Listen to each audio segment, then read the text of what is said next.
광주 도심 내 위치한 한 캠핑장. 어제 오전 캠핑 데크 위에서 캠핑을 하던 40대 남성이 몸이 경직된 채 의식을 잃은 상태로 발견됐습니다. 캠프 관리자는 퇴실 시간이 가까워지는데도 인기척이 없자 텐트를 열어봤는데 해당 남성은 이미 숨진 상태였습니다. 어제 오전에 퇴실 예정이었다고 하네요. 이곳에 설치돼 있던 텐트 안에서는 번개탄을 피우던 작은 화롯대 하나가 발견됐습니다. 경찰은 텐트 안에서 다 탄 번개탄과 물이 담긴 양은 냄비, 컵라면을 발견했는데 남성이 물을 끓이다가 잠이 든 뒤 일산화탄소 중독으로 숨진 것으로 추정했습니다.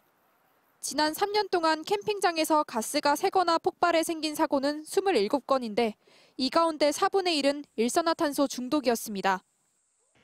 텐트 안 조리 난방기구가 얼마나 위험한지 실험해봤습니다. 텐트 안에서 작은 가스 난로를 켜자 금세 일산화탄소 농도가 5,900ppm을 넘어섭니다. 근육을 마음대로 쓸 수 없고 판단력이 흐려지다 10분 만에 사망에 이르는 수준입니다. 일산화탄소에 노출이 되면 뇌와 기타 장기들의 산소 전달이 저하되고 이는 저산소 뇌손상 및 다발성 장기 부전 등을 야기할 수 있습니다. 소방당국은 텐트 환기는 물론 캠핑용 일산화탄소 경보기도 가스 중독 사고 예방에 도움이 된다고 충고했습니다. MBC 뉴스 임지은입니다. 45인승 버스를 캠핑용으로 개조한 사고 차량입니다. 시동을 켜지 않고도 가동되는 이른바 무시동 히터가 설치돼 있습니다. 내부엔 별도의 경유통도 보입니다. 광주에 사는 50대 남성 4명은 이 차량을 빌려 지난 12일 이곳 전남 고흥까지 내려왔는데 다음 날 생각지도 못한 일이 생기고 말았습니다. 이들은 술을 마시고 잠이 들었는데 다음 날 저녁이 다 되도록 일어나지 못한 겁니다.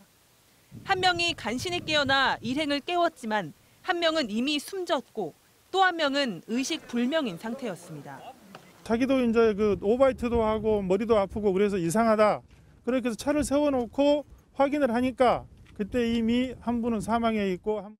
마침 가족들로부터는 12시간이 넘도록 연락이 안 된다는 신고가 들어와 수색이 진행되고 있었는데 경찰은 결국 저녁 무렵 공원 주차장에서 이 버스를 발견할 수 있었습니다. 경찰은 잠들기 전 버스 시동을 끄고 무시동 히터를 켰다는 진술을 확보함에 따라 사고 원인이 일산화탄소에 의한 중독일 가능성이 높은 것으로 보고 있습니다.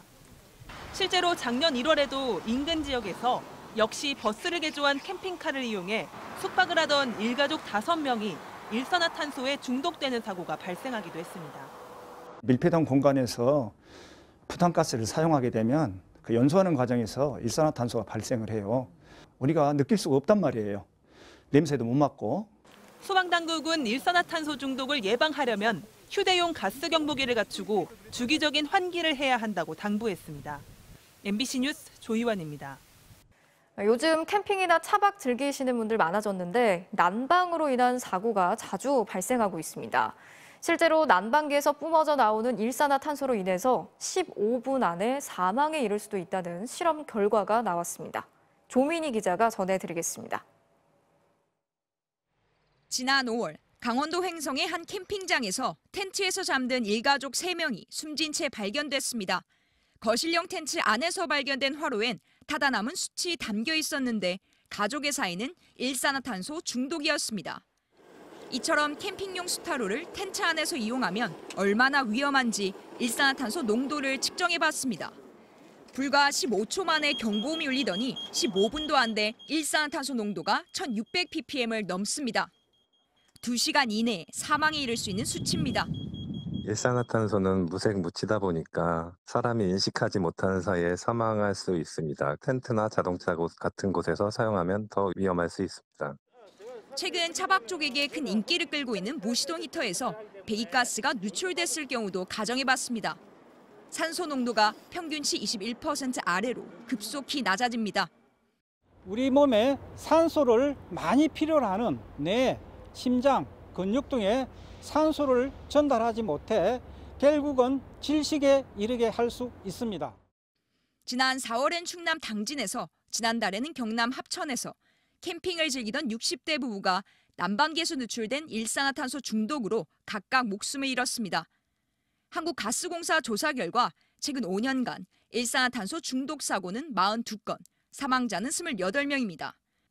안전을 위해서는 최소한 1시간마다 문을 열어 환기를 시켜주는 것이 좋습니다. 그리고 이 경보기를 사용할 때는 난방기구 바로 옆에 두거나 키높이에 달아두는 것이 좋습니다. MBC 뉴스 조민입니다.